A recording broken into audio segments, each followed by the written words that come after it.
Good morning, guys. Thanks for tuning in again. It's good to have an opportunity to share with you again. I want to start by asking you a question. As a man, are you the kind of person who lets people in, or do you find that you're the kind of person that pushes people away? You push people away.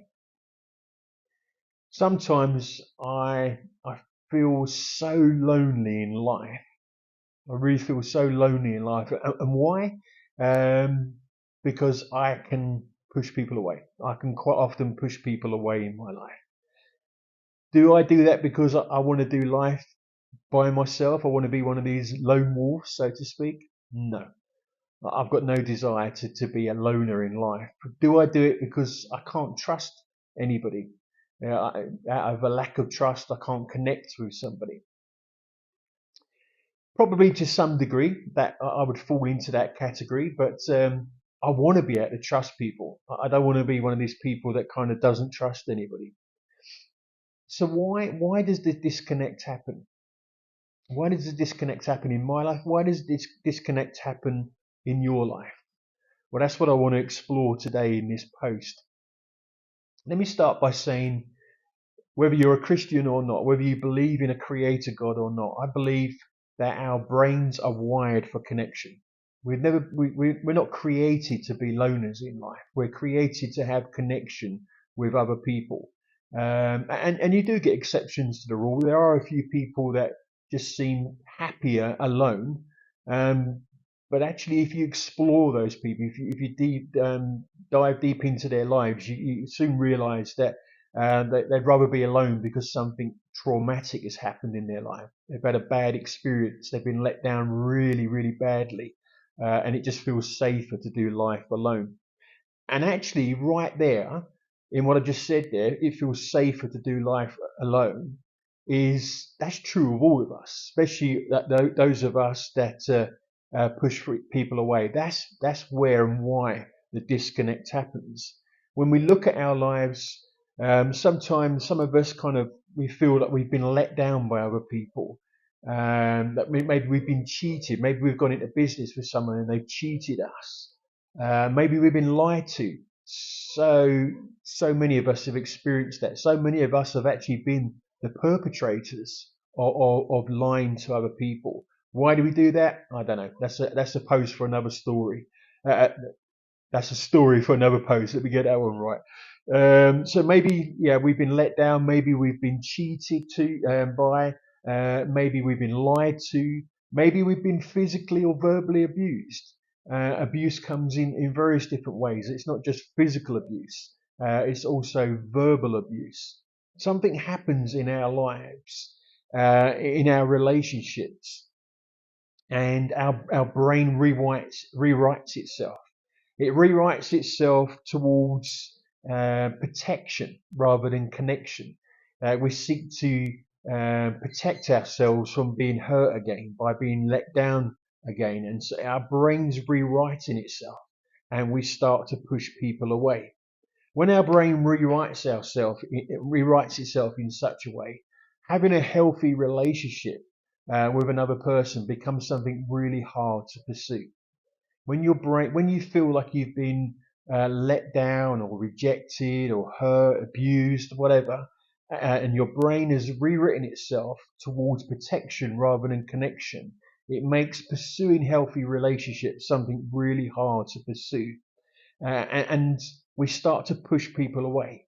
We push people away because we don't want to deal with the challenges that a new relationship would bring to us. We've got to drop our walls and learn to trust again and all that kind of stuff. And it's easier not to face those challenges, and so we'd rather just push away. You can come this far, but that's far enough. I'd just take a moment to share with you a little bit of my relationship with my father. Unfortunately, we're not on talking terms anymore. He chose to reject me some years ago now. Long story, which I won't get into for today. But I've never had a great relationship with my dad. When I grew up, it was always, I never felt good enough for him. I never felt like I had the love of my father and all that kind of stuff. So That was quite hard growing up, and there was a disconnect there, and yeah, I don't trust my father, and so on. Yeah, there's just a broken relationship there, and because of that, I project that on other people. Yeah, when a father figure comes into my life, or a person of authority, someone older than me who wants to connect with me and invest into my life, I tend to hold them at arm's length because I'm projecting that relationship with my father upon them.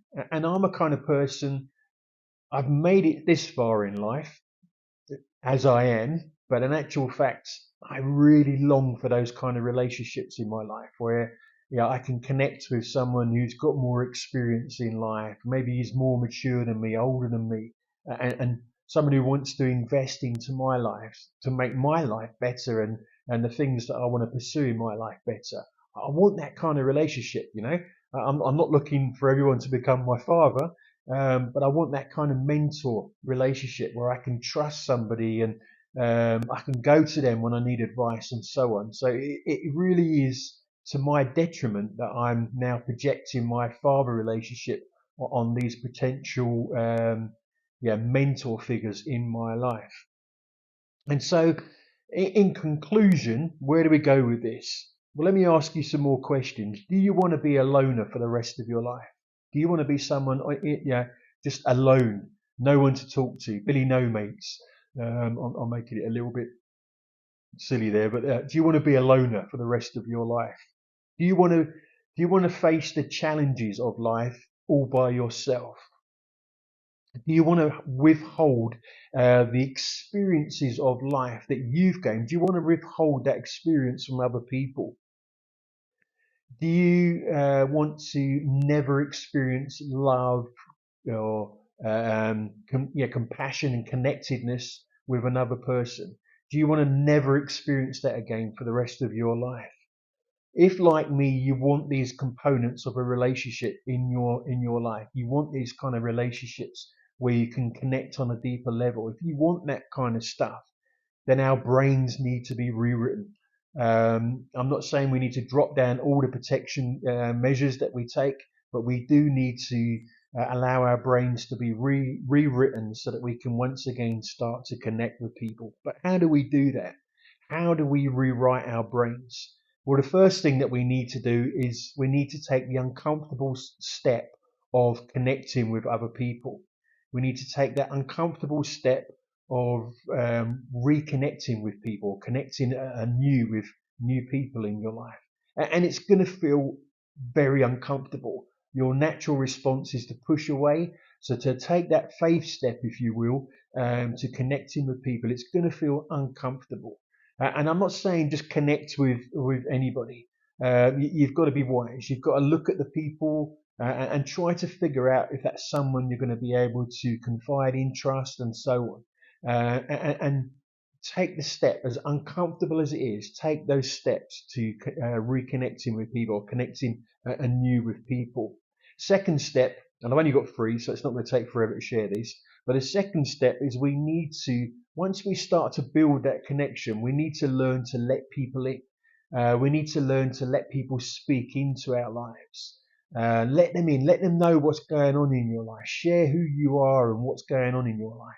And let them possibly advise you or share with you or encourage you, commiserate with you, and so on. Maybe start with something small. I wouldn't say you've made a new friendship and you're starting to connect. Oh my, let's go to them now and share all about my marriage it's breaking down or something like that. Maybe start with something a little smaller, and just see where it goes. See if that connection and that relationship develops, and then maybe you can go on to the bigger stuff in life. And then the last measure that I think we can take is, in healthy relationships, they're not just one-sided. A healthy relationship isn't one-sided. It's not just about what I can gain out of this relationship. It's also what I can bring to this relationship, this friendship, whatever it is. We need to be people who invest in other people. Try not to make it all about yourself. Make it about the person that you're connecting with as well. Yeah, I find those relationships that tend to be a little bit too one-sided, they break down. The other party eventually gets tired of that, and they break down, and we lose potential great relationships, great friendships, because we're not willing or mindful of the fact that we need to invest in the other party as well. Anyway, guys, just a few pointers there, a few questions for you to consider. I was looking at some stuff the other day, some quotes and stuff, and it really made me think about the whole idea and concept of how we as men quite often push other people away, and that's no way to do life. If you're looking for connection, people to connect with, I make myself available to you. I think I do that in pretty much every one of my posts. You can connect to me via YouTube and Facebook.